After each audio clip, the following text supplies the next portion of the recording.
This past week, there was a massive gas shortage in the southeast of the US due to Russian hackers ransoming the pipelines that feed this part of the country. People waited in huge lines for gas, people got very anxious, people got very angry, people hoarded, and I didn't even realize it was happening. Beyond this short-term event, driving a Tesla has taught me that in general, an electric car is far less anxiety-producing than driving a gas-powered car. Let's find out why.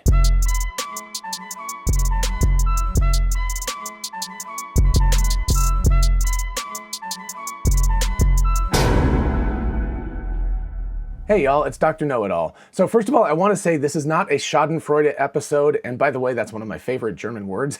It basically means taking pleasure in other people's sorrow. That's the, Schadenfreude. But anyway, that's not what I'm talking about here, because this was a revelation to me, and it was something that has just sort of naturally occurred, and I'm not going like, ha ha, because I do know, number one, that obviously all cars cannot be electric for a very long time just due to the fact of manufacturing them, but also they're very expensive still, and so many people cannot afford an electric car at this point. So I'm not just going like, oh, haha, you people. It's more of a thought process, because I think a lot of people, when they think about electric cars, think to themselves, oh my gosh, that sounds like a cool idea, but I'm going to be so anxious for years about getting power and all of the effects and aspects of driving an electric car. And what I've discovered since getting a Tesla is it's actually exactly the opposite, and that is pretty fascinating. So that's what this episode is about. It's touched off by the gas shortage, of course, but it also goes far beyond that. So let's start with the gas shortage. The gas shortage was frightening precisely because it shows how fragile our infrastructure is. And of course, this could happen to the electrical grid as well, of course. So I'm not saying like it could only happen to a gas pipeline. So the number one observation, of course, is that this should all make us much more aware and vigilant, ahem, government, and that we should be taking steps to ensure this cannot happen. And the government, I think, is trying in that realm, but they're really not doing it as aggressively as they could. All of our infrastructures, our critical infrastructures, are vulnerable to attack from hackers. And that's a very frightening reality.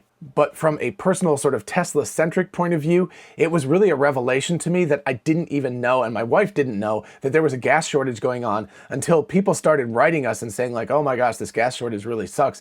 And then we said, what gas shortage, right? So we were like, what is happening right now? So we had to actually go out and seek out the news to find out about it, simply because we don't go to gas stations anymore. So it was not, now we do have a gas-powered car in our Mazda CX-5, but it doesn't drive that much, and so we obviously haven't filled up the gas tank recently. So we literally just did not know that this was going on. And that was quite revealing to us how, what most people were anxious about and most people were dealing with was not even a factor in our lives. It wasn't even something that was causing any anxiety or any thought whatsoever. So first of all, of course, this was because we're not going to gas stations anymore, so we don't notice.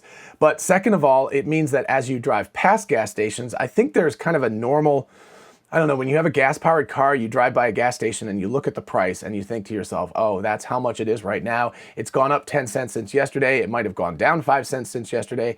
And you're like, do I need to buy gas now, or do I need to wait, etc.? You're kind of playing a weird little futures market, guesstimate in your head while you're driving around. So there's this constant little pinging that's happening in your brain, which is causing a little bit of anxiety under normal circumstances, not counting the gas shortage, but even under normal circumstances, because gas prices fluctuate so radically and so rapidly. So of course, with the gas shortage, in retrospect, it was lovely not to have all that anxiety over getting some fuel, though actually I do need some fuel for my lawnmower at the moment. But anyway, it was nice not to have to think about that as we were driving around and living our normal lives. But at a larger scale and a bigger time scale, it made me realize that what happens is electrical costs are normally, Texas, and they're very, very expensive electricity, they're normally government regulated and only change very infrequently. So basically what that means is if you have X number of cents or, euro pennies or whatever it is, if you have a certain amount of money that you're paying for electricity, that is unlikely to change very rapidly. For example, in Georgia, this is with Georgia Power, and I know this may makes people very jealous because this is not the case in most of the world. But you can get overnight charging from 11 p.m. to 7 a.m. for 1 cent per kilowatt hour. So again, our Model Y is 75 kilowatts. So if it was completely empty and we completely filled it, it would be 75 cents.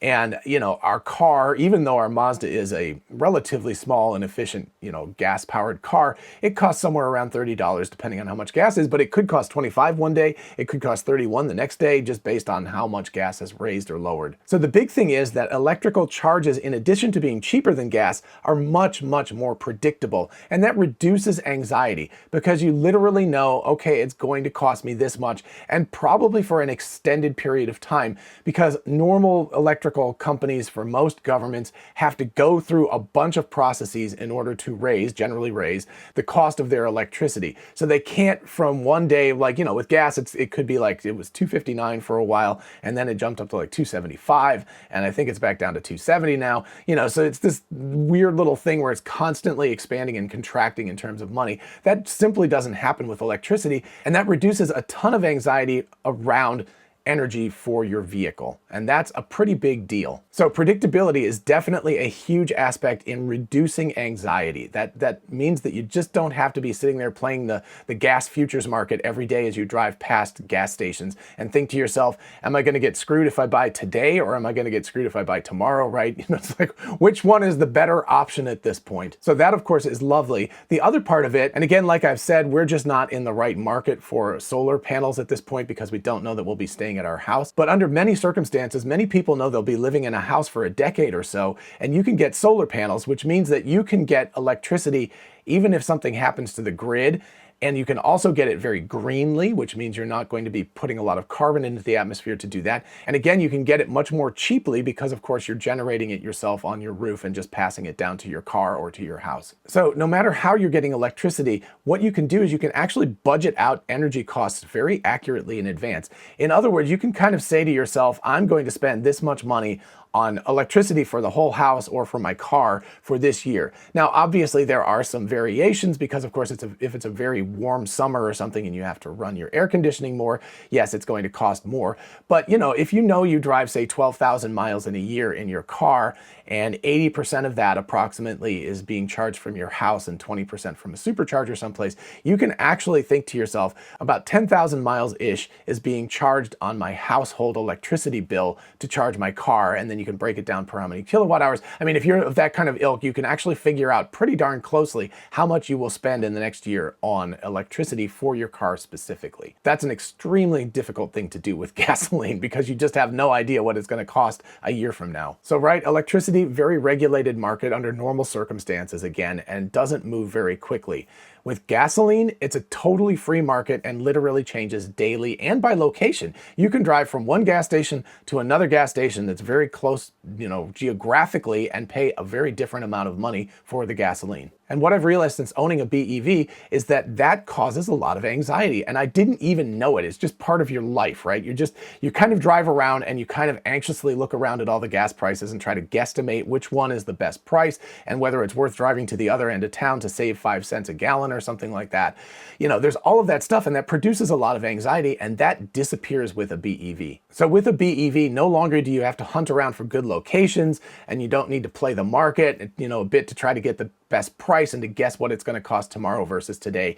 And you no longer have to accept that how much you pay at the pump is going to be very unpredictable. So again, the whole reason we heard about this was because people we know were bemoaning all the lines at the gas stations, how stressed they were about getting gas, and how much people were hoarding, including some of them were hoarding gasoline against the future, just like toilet paper a year ago, right? A year ago, remember that we were all hoarding toilet paper. So of course, the other side of this, as we've talked about in other videos, is that during travel, having so few superchargers can still cause some anxiety because you don't have a lot of choices in where you charge if you're traveling over long distances. But on a daily driving basis, it is much, much less stressful to have a battery electric vehicle than it is to have a gas-powered vehicle. There's no need to travel to a gas station to fuel up. There's no more worrying about price fluctuations. There's no worrying about best price locations. There's really no worries. You just plug it in at night, and in the morning you have all the range you need. So again, this was something I didn't expect when we bought the car. I didn't expect that we would have so much less stress after buying a Tesla. And this is something that people who haven't owned a BEV, including me before I did,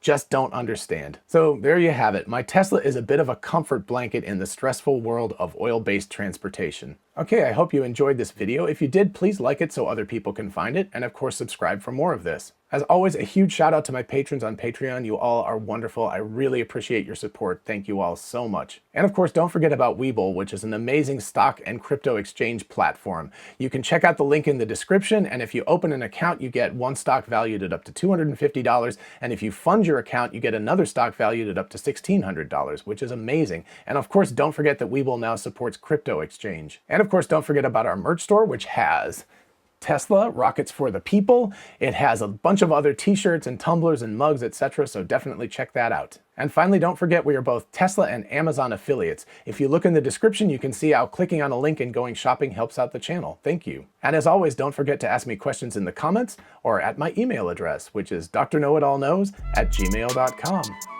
Till next time, bye-bye.